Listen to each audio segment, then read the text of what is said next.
everybody, and welcome to Storm Reads. And today I'm going to do like a try a chapter. I know they have like the try a chapter tags and things like that. Basically, I would like to read a romance, and I don't know which one. And I just grabbed, I grabbed four that I like the covers, or actually, I kind of liked a couple sentences I read off of this one on the back. That's why I picked it. But the other ones are basically because I like the covers. And so I just grabbed them and I'm going to try a chapter and see which one I want to put in with my June TBR. Because I said that whenever I made the TBR that I might do this because I was kind of wanting to read a romance, but I have so many I didn't know which one. So I thought it would be kind of fun just to do a little video and pick one. So that's what I'm going to do.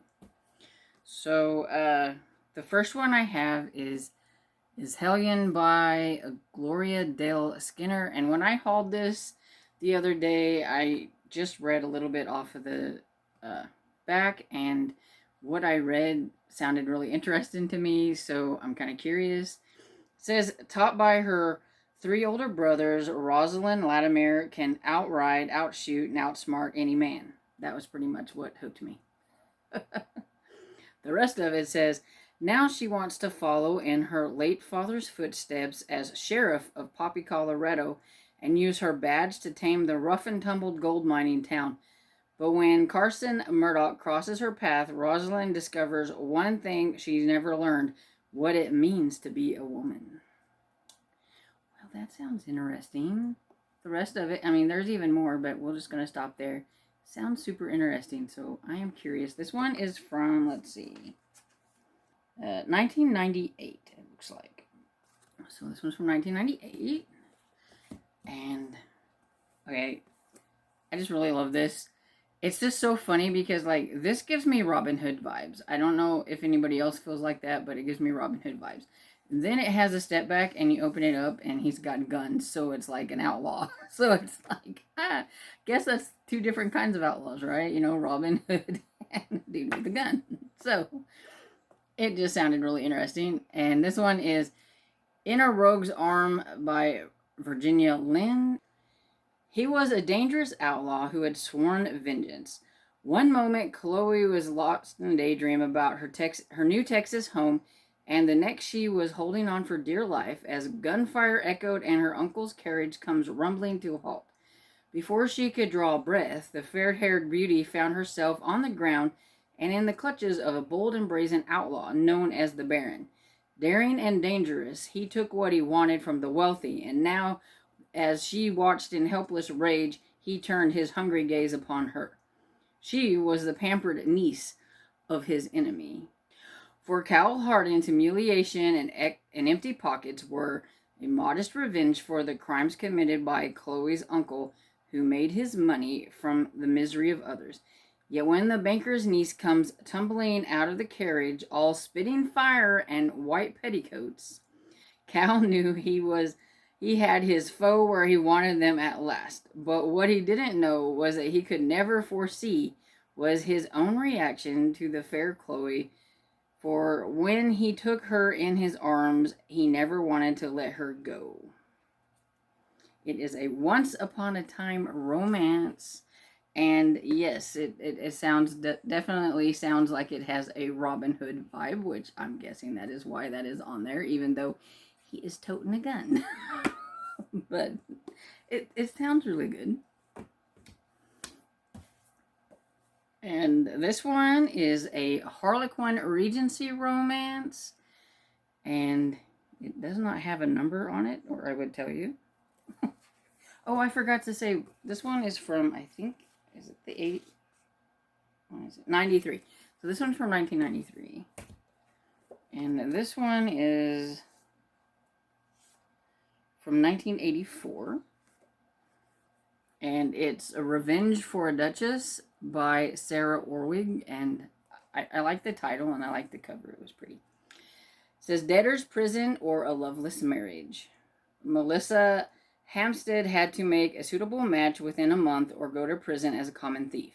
And in order to meet eligible men, she would live at Walraven Castle.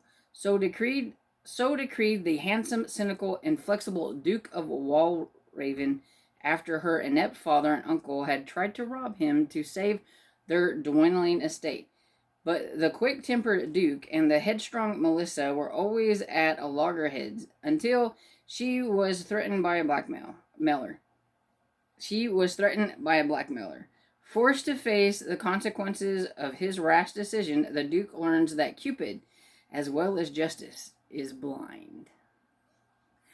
Okay, that sounds really good. These all sound really good. Headgum. I've only read a few sentences off of these whenever I was hauling them, so I've never read the whole thing. But now that I read the whole thing on everything, I want to read them all. Okay. Here is a tad bit newer, but not very new. This one's from 2008, but it is newer than the others. And this is A Runaway Cowboy by Judy Kirstenberry, and it is these other ones are standalone, and this one is the first in a series. The series is called, if I can remember, The Lazy L Ranch, I believe. And these used to be the Harlequin American Romance, if I'm correct.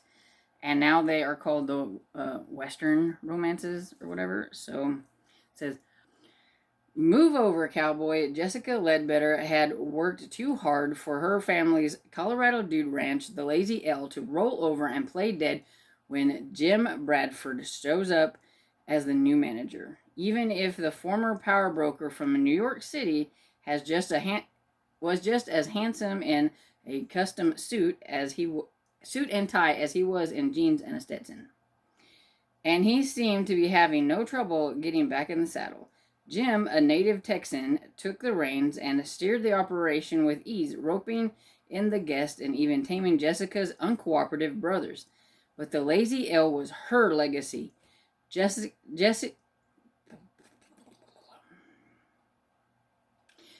couldn't let it fall to someone outside the family, no matter how much she wanted Jim to be a part of that family. Sounds good, too. Nice little cowboy. I mean, it is June on the Range. But oh my goodness. I don't know how am I gonna decide between all these. Help. Help. Okay.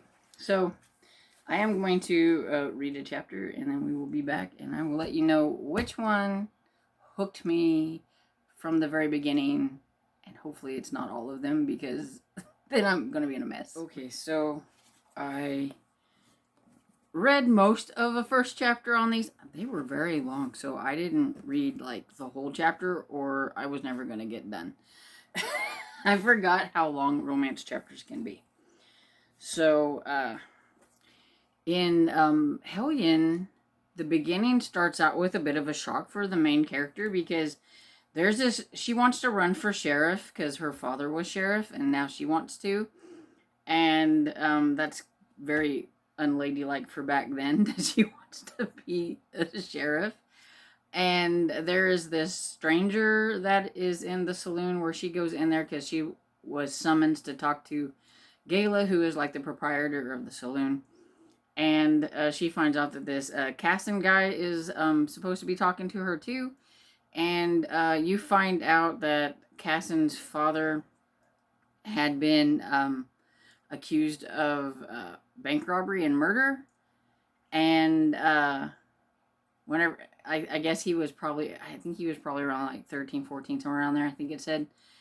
And now we're finding out that this lady knows exactly what happened, because she said his father was innocent.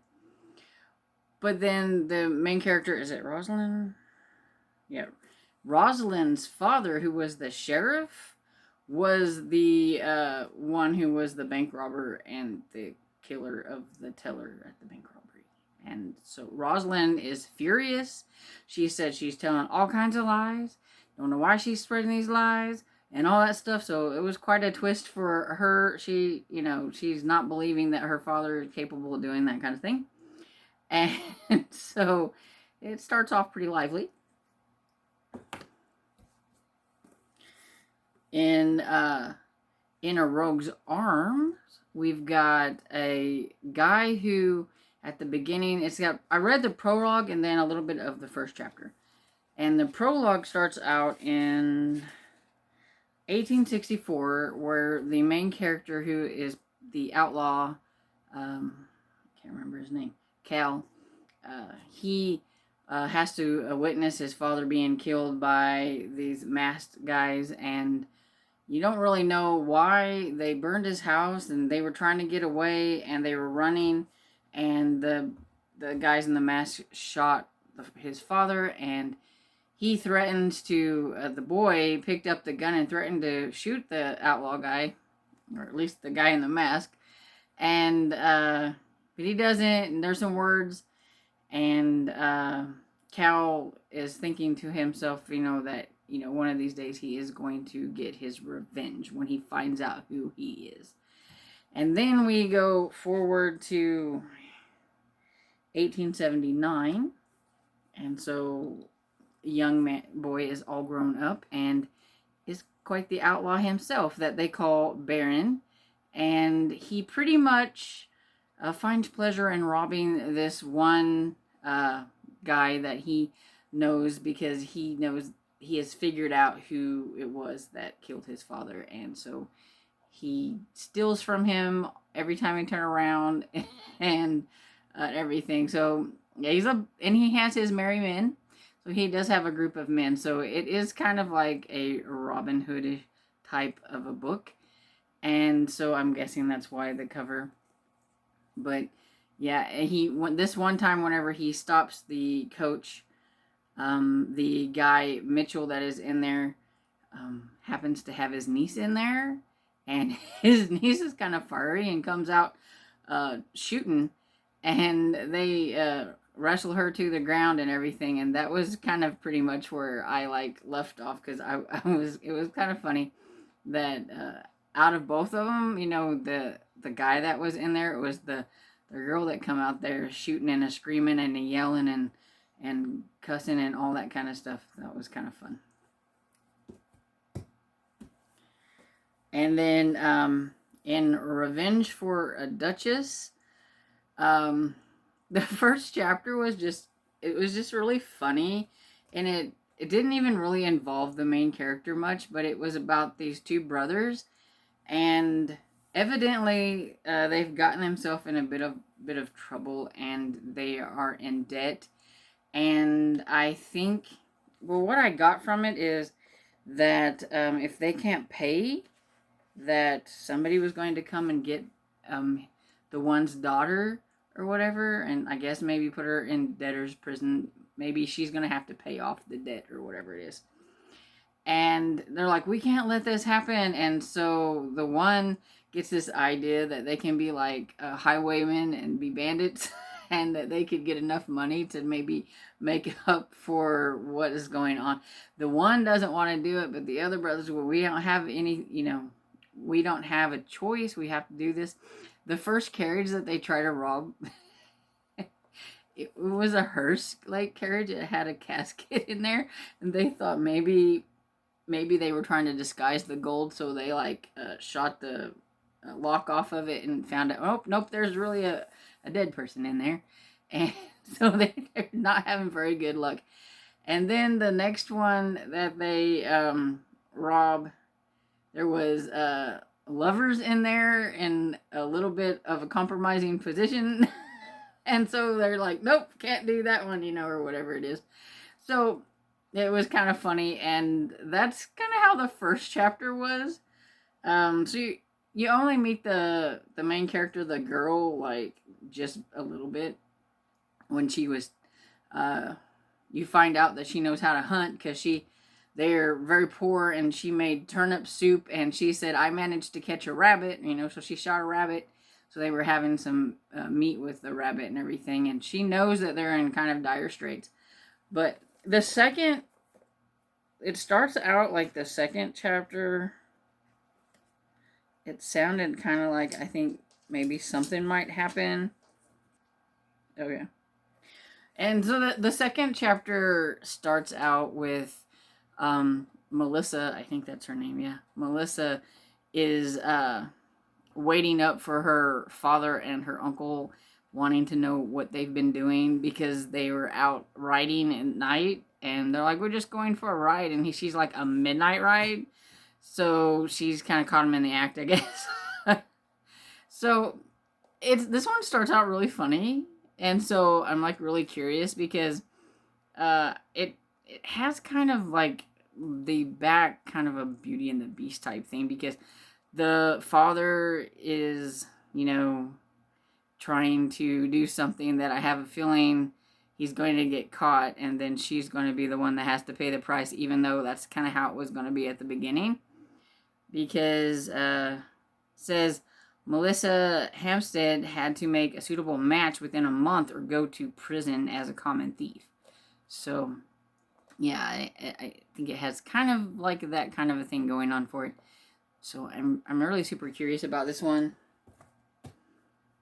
My only pick that's not actually historical is The Runaway Cowboy, and I like this one too. It started off pretty good. You don't really learn a whole lot because, it's the first chapter, but this guy, Jim, shows up at the very beginning, says he wants to talk to Cliff, and Jessica says, okay, go back to the back, and then her grandfather, Cliff, comes up with this guy and tells them, hey, this is the guy I've hired to run the place, and they're all like, what? Her brothers and her are like, excuse me? Because they've been running the Dude Ranch, and they don't understand why he wants to bring in some outsider to do this, and especially one that doesn't even look like a cowboy, because they're like, can you even ride? Because I have a feeling he came dressed maybe in a suit. But he says, as soon as I can change, I can show you, because so he's got cowboy clothes, I'm guessing, but, he just wasn't wearing them at the time. And she's like, are you even a cowboy? And he goes, well, I once was. So he must have went somewhere, maybe got a college degree or something, and he's coming back and everything. You don't really know for sure. But yeah, so they don't hit it off very well. So you can kind of tell this is going to be one of those where the hero and the heroine are going to be bumping heads quite a bit, probably at the beginning, and yeah, it sounded like it could be good. So all of them sound like they could be good. So it's really tough. I do like the larger print of the newerest one out of the ones that we have compared to this little stuff. But it was really hard. As much as I like this one, I don't think it's one that, I think I can put it down. It does seem like it'll be good, but it didn't really catch me quite as much as these. But I liked how this one started, but I think I can put it down. And so I think it's going to be between these two. And which is kind of funny because they both kind of had the same kind of start with bandits and things like that, which was kind of interesting. I think I'm the most curious about this one. Just because I'm curious to see, does her father and her uncle get caught, and so that's why she ends up in the predicament she's in, or is it because her father is broke, and so it's the common thief, because she's going to have to go to prison as a common thief. So does she get caught doing something, or is her father caught and she says she done it? She's trying to save her father. I'm curious. I don't know how it's going to go, but that first chapter, it had me laughing. So I think I want to try this one and see how it goes. And it's kind of short too, so that had that going for it. It's only, let's see, it looks like it's 221 pages, and we're reading print, so we need something that I can get through quickly, because I don't read print very fast. So yeah, so I do believe Revenge for a Duchess by Sarah Orwig is the winner of the Tria chapter, even though I could read all these other ones. So at least I know when I get a hankering for another romance that I can pick from this little pile here, because they're all sound like they're going to be good. But clear winner. Okay, so how did they sound to you? Was there one of them that you would have picked over the one that I picked, or did you like the one that I picked? Let me know down in the comments. And if a lot of you pick a certain one over the other one, then maybe that will be my second one that I pick up. But I do know that that's the first one, that's what I'm going to read. But the second one, I'll let you guys pick. So if you guys have a specific one, let me know. And so I hope you enjoyed this video. And if you did, please give it a thumbs up and subscribe. And I will see you all in the next video. Bye.